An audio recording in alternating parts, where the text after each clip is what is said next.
Here we go again with our little mini sketchbook. I have a tutorial on YouTube here, Patreon. I was playing around with it myself. And we're going to do a little fun ink and wash today. I like to use a Sharpie pen. This is the permanent marker. They make ones that are not permanent. So if you ever actually use watercolor with them, and if it's not permanent, it will bleed.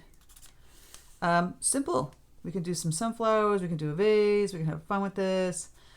Just going to draw some simple sunflowers. So I'm just going to do an oval. And then you're going to draw outlines, kind of curving like this. Going like that. This way, that way, and little short ones this way. And to come down the bottom. There's another bigger one. Maybe you can make bigger ones like this. So you're kind of just wiggling the line coming out. You can cross over, by the way. It doesn't have to stay perfectly inside and outside the circle. And then once you have those drawn, I'll add some stem. Here's the back end of this. Add a stem behind this guy, kind of going this way. And then for the leaves, go up, wiggle, wiggle, kind of bring it back up and down. Same thing, up, over, and wiggle, wiggle. And this one can have a stem like this. This is where we're going to have fun with this. We're going to take our pen and just kind of make all these little lines from the center of these petals going outward. Right? Do. Just take the lines coming from the center. Follow the path of the petals that you did. Do. See how I'm following the path? Now, you don't have to do a million of them. You could do just a few. Same thing here. Now, you can do some shading with your pen simply by making more close together. See, like those are close together and then going out. So close together and then out. Same thing on the bottom of this, even like the green, the stem. So you can just do a few of these or do a whole bunch. For the center of the flower, you can kind of just make these little lines like this. And you can do some cross hatching, so you can just kind of go over in like this. And then cross. And you do it again on the other side. Maybe not do the whole middle. Or you can kind of make another oval here where the center is. And just kind of make lines. So it starts to get darker on the edge, you see? And then the leaves kind of bring down and add some veins to them. And you can get darker by adding lines on your stems, like I just did there, for shadows, to make your life easy. Now here, again, I can do like a circle, oval, and can scribble. You can also scribble like this instead of doing cross hatching. It's another way to create the lines.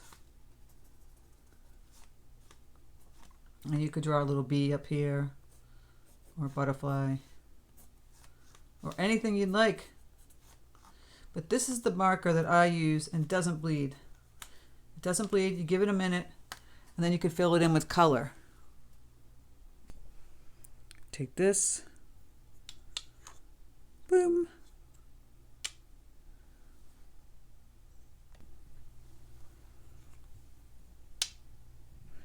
Okay, time to paint.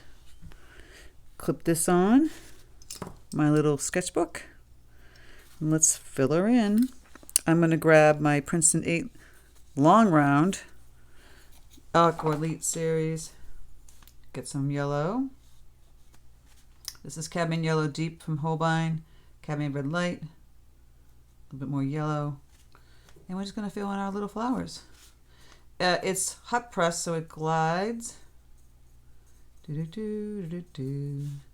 Right on top of the paper. Really kind of simply. Like that. A little bit more yellowish tones. Glide away. I love a little sunflower. You know, not everything has to be completely watercolor. You can ink and wash like this. Just fill that first wash of color in. Use that yellow and add some Prussian blue to it, and you get a green. The first wash of this light green, medium green.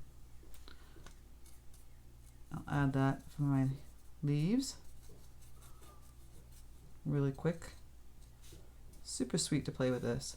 Add a little bit more, and you get a darker green. You can even just tap in a little bit of burnt sienna in there if you don't want it to be very, very bluish green. And I'll get this a little bit darker. I'll add some darker tones here on my leaves. Filling that in and here as well. I'll clean up my brush, lift some of this color out, and I'll just add my center color, which will be burnt sienna and Paynes gray.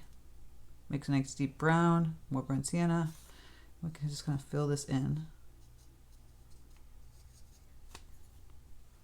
If you want to water it down a little bit, keep it lighter in the center. I'm going to add a little bit more brown. Or you can add a little bit more black. Just like so. Now, just to punch up the sunflower, I'm going to remove this color again.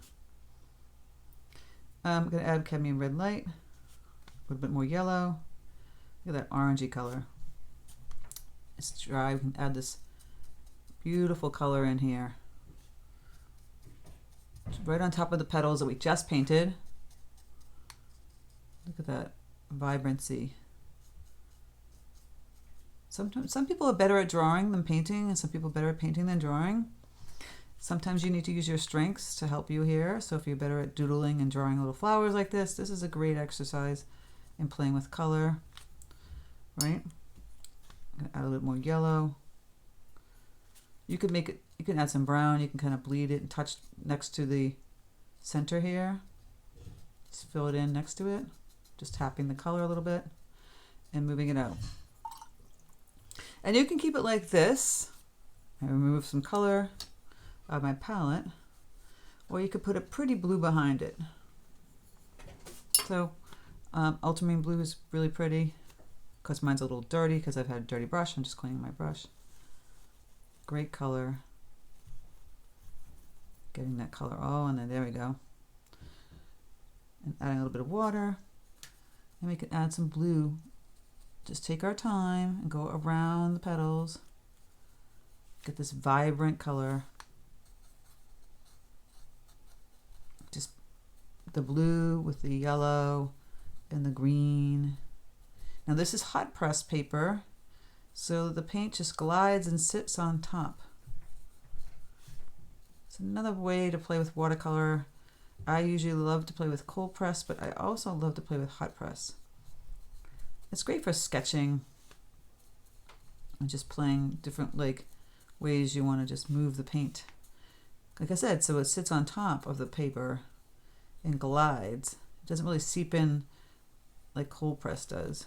It does seep in eventually, but it doesn't seep the same way, and you get a lot of hard edges on hot press than you do with cold press. So you have to be conscious of that. I'm just going to fill the rest of it in, and look how cute.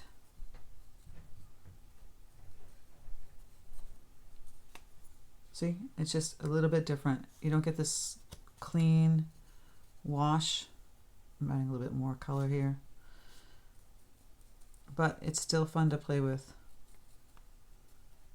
And you can make it cleaner by just kind of going over it a little bit, adding a little bit more color, kind of cleaning up the edges a little bit. Look how cute and fast this was. Just something to do if you can't figure out what to do. Drawing helps. Something simple like a sunflower. And then just adding simple colors. It's not hard if you're just drawing circles or oval shapes, and adding the little leaves and adding the color. Super cute. Well, I loved it. I hope you love it too. Look how much fun that was. Let me know in comments. Super fast and easy. Sunflower ink and wash. Take care, guys, and I'll speak to you soon. So there you go. Super cute, super fun, and pretty easy if you can just draw a little sunflower. If you love these kind of tutorials, let me know. Leave a comment in the section below. If you'd like to join my Patreon, click the link below where you can get exclusive tutorials, extra tutorials, and all kinds of goodies like percentage off my live stream classes, first dibs and watercolor workshops and treats and all that. It's where you support my channel here on YouTube. So I hope you had fun with this. Let me know. Take care, and I'll speak to you soon.